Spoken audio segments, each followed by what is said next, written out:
بسم اللہ الرحمن الرحیم۔ دوستو، ایک بادشاہ نے رات کو عجیب خواب دیکھا کہ ایک عورت بادشاہ سے کہہ رہی ہے کہ آج آؤں یا کل۔ بادشاہ ڈر گیا اور اس کی آنکھ کھل گئی۔ دوسرے دن دوبارہ بادشاہ کو وہی خواب آیا۔ جب مسلسل 3 راتوں کو بادشاہ کو ایک ہی خواب آیا تو بادشاہ نے اپنی بیٹی عرشا سے خواب کی تعبیر پوچھی۔ شہزادی عرشا خوابوں کی تعبیر کا علم رکھتی تھی۔ شہزادی نے بادشاہ سے کہا کہ اس بار اگر آپ کو خواب میں وہی عورت آ کر پوچھے کہ آج آؤں یا کل، تو آپ کہہ دیجئے گا کہ نہ آج آؤ نہ کل، بلکہ ابھی کے ابھی آ جاؤ۔ بادشاہ نے اپنی بیٹی کی یہ بات پر عمل کیا اور سو گیا۔ رات کو وہی عورت خواب میں آئی اور وہی پہلے والا سوال کیا۔ بادشاہ نے جواب دیا کہ تم ابھی کے ابھی آ جاؤ، اور تم مسکرائی اور غائب ہو گئی۔ صبح بادشاہ جیسے ہی نیند سے بیدار ہوا تو ایک درباری نے بادشاہ کو اطلاع دی کہ پڑوسی ملک کے بادشاہ نے ہمارے ملک پر حملہ کر دیا ہے۔ بادشاہ نے فوراً اپنی فوج کو حکم دیا کہ جنگ کی تیاری کی جائے۔ دشمن فوج نے اچانک ہی حملہ کر دیا تھا، اس لیے ان کے حملے کا جواب دینا اتنا آسان نہیں تھا، اور بادشاہ کی فوج کو پس پانی اختیار کرنا پڑی۔ جب بادشاہ کو یقین ہو گیا کہ اب شکست یقینی ہے، تب اپنی بیٹی کو ساتھ لے کر جنگل کی طرف بھاگنے لگا۔ بادشاہ کو جنگل ہی میں شام ہو گئی۔ بھاگ کر شہزادی کے پاؤں میں چھالے پڑ گئے۔ جنگل کے پار بادشاہ کو ایک گھر نظر آیا تو بادشاہ گھر کی طرف روانہ ہوا۔ بادشاہ نے جب دروازے پر دستخط دی تو باہر ایک آدمی آیا جو بادشاہ کا دربار کے وزارت کر چکا تھا۔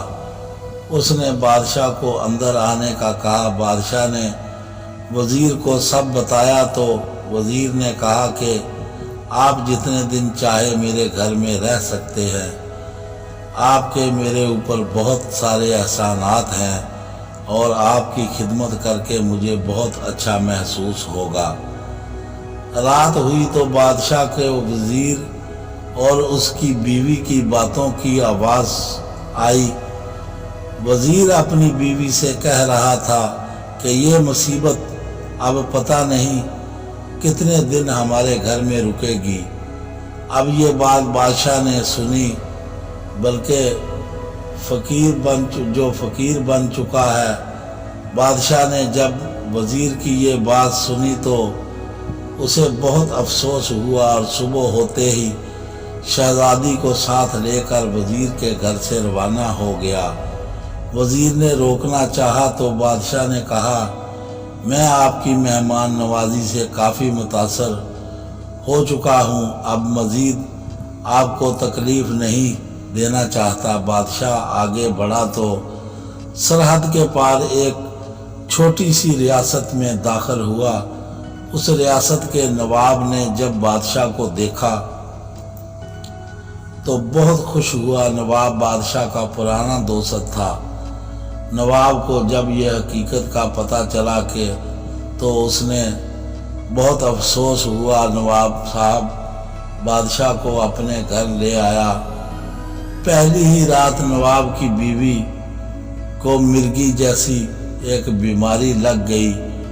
نواب ایک کامل کو اپنے گھر لے آیا تو کامل نے اپنے علم سے نواب کو بتایا کہ جو مہمان آپ کے گھر ٹھہرے ہیں یہ ایک آپ کے لیے منحوس ہیں۔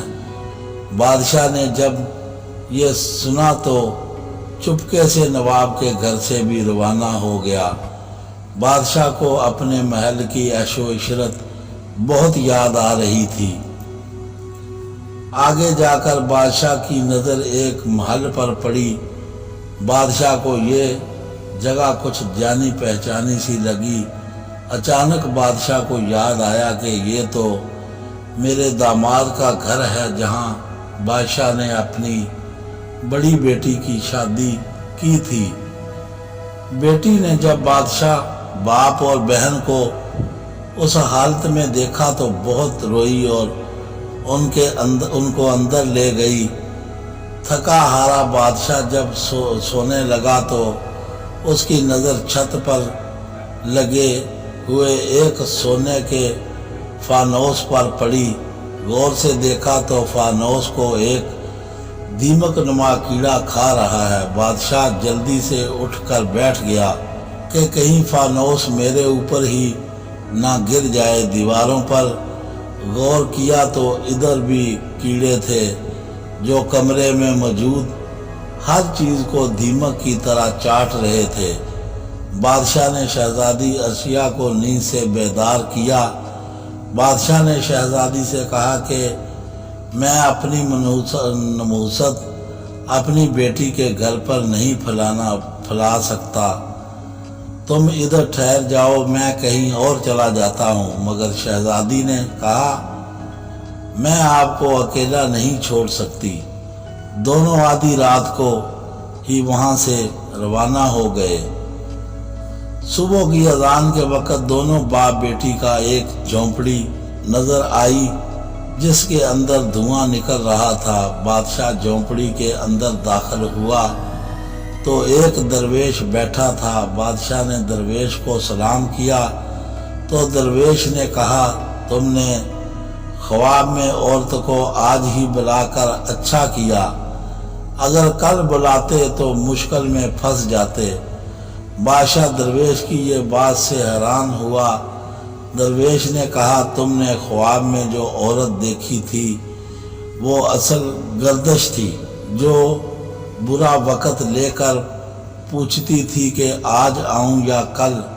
شہزادی عرشیہ جانتی تھی کہ بڑھاپے میں اگر آپ پر کوئی آزمائش آئی تو آپ برداشت نہیں کر پائیں گے، اس لیے آپ کی بیٹی نے آپ کو مشورہ دیا کہ اسے ابھی آنے کا کہہ دو۔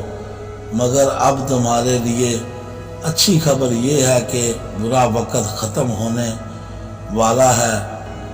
آپ کے وزیر نے فوج کو دوبارہ متحد کیا اور دشمن فوج پر حملہ کیا، جس کی وجہ سے دشمن فوج پیچھے ہٹنے پر مجبور ہو گئی ہے اور وزیر آپ کی واپسی کا انتظار کر رہا ہے۔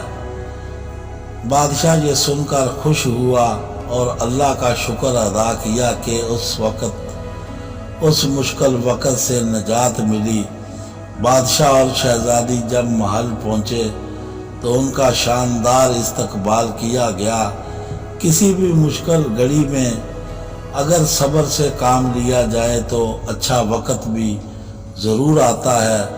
مشکل وقت اللہ کی طرف سے آزمائش ہوتا ہے اور مشکل کے بعد آسانی بھی پیدا ہوتی ہے۔ اس لیے دوستو جب مشکل وقت آئے تو صبر کا دامن نہیں چھوڑنا چاہیے۔ آمین۔ دوستو ہماری ویڈیو اگر پسند آئے تو ہمارے چینل کو سبسکرائب کریں اور دوستوں میں شیئر کریں، بیل آئیکن کا بٹن ضرور دبائیں۔ اللہ حافظ۔